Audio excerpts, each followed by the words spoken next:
একজন গৃহিণী সংসারের জন্য অনেক কাজ করে।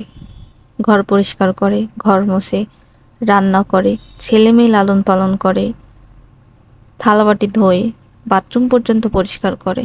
সকালে সবার আগে ঘুম থেকে উঠে সবার শেষে ঘুমাতে যায়। সারাটা দিন সে কাজ করে। এমন অনেক মানুষ আছে, মানে গৃহিণীরা আছে যারা মানসিক রোগের ওষুধ খায়।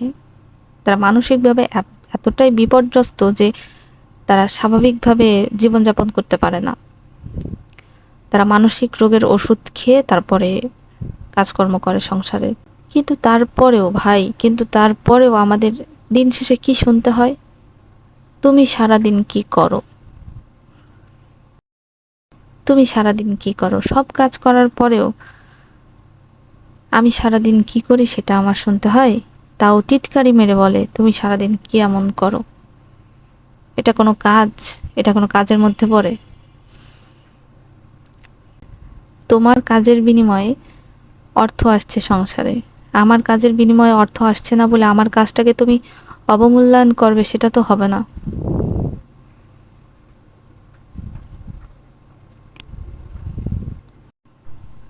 তুমি যদি এইগুলো বাইরের কাউকে দিয়ে করাইতে, মানে তোমাদের সংসারের কাজগুলো যদি বাইরের কোনো মানুষে দিয়ে করানো লাগতো, তাহলে কি সর্বনিম্ন 10,000 টাকার নিচে এই কাজগুলো করতো কেউ? কেউ করতো না। 10,000 টাকা অনেক কম হয়ে যায়, অনেক কম। কিন্তু তারপর আমি সর্বনিম্ন বেতনটাই ধরলাম, 10,000 টাকার নিচে কেউ করবে না। একটা সংসারে যত কাজ থাকে 10,000 টাকার নিচে কেউ করবে না। কিন্তু তারপরেও ভাই আমাদের ওই কথাটা শুনতে হয়।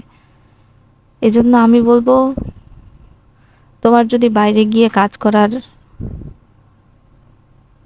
ক্ষমতা থাকে, সামর্থ্য থাকে, অ্যাবিলিটি থাকে, তুমি সেটাই করো। তুমি যদি সংসারে সর্বনিম্ন, মানে খুবই সামান্য কিছু টাকাও যদি দিতে পারো, তাহলে দেখবে তোমার সংসারে মান সম্মানটাই আলাদা। তোমার আলাদা গুরুত্ব দিবে সবাই, প্রত্যেকটা মানুষ আলাদা গুরুত্ব দিবে। তোমার এক গুনার খাতায় ধরবে আর কি। কিন্তু তুমি যদি টাকা দিতে না পারো, ওই সারাদিন কাজ করলে ঘরের কাজ তুমি যতই করো কোনো নাম নেই। উল্টা তোমার খোঁচা শোনা লাগবে, তুমি সারাদিন কি এমন করো, এরকম খোঁচা শোনা লাগবে। তাই আমি বলবো, যদি তোমার কাজ করার সুযোগ থাকে তুমি কাজ করো। সারা মাসে 500 টাকার জন্য যখন তোমার হাজবেন্ডের কাছে বলবা যে আমাকে 500 টাকা দাও, দেবে মুখটা ভারী হয়ে আসছে। ওই ভারী মুখ না দেখার জন্য হলেও তোমার ইনকাম করা দরকার, তোমার টাকা ইনকাম করা দরকার। নিজের একটা শখ পূরণ করার জন্য, নিজের একটা ছোট্ট একটা বিলাসিতা করার জন্য হলেও তোমার টাকা ইনকাম করা দরকার। তুমি চেষ্টা করো কিভাবে তোমার অর্থনৈতিকভাবে নিজেকে আরো স্বাবলম্বী করতে পারো। আজকে তোমাদের সাথে অনেক কথা শেয়ার করলাম।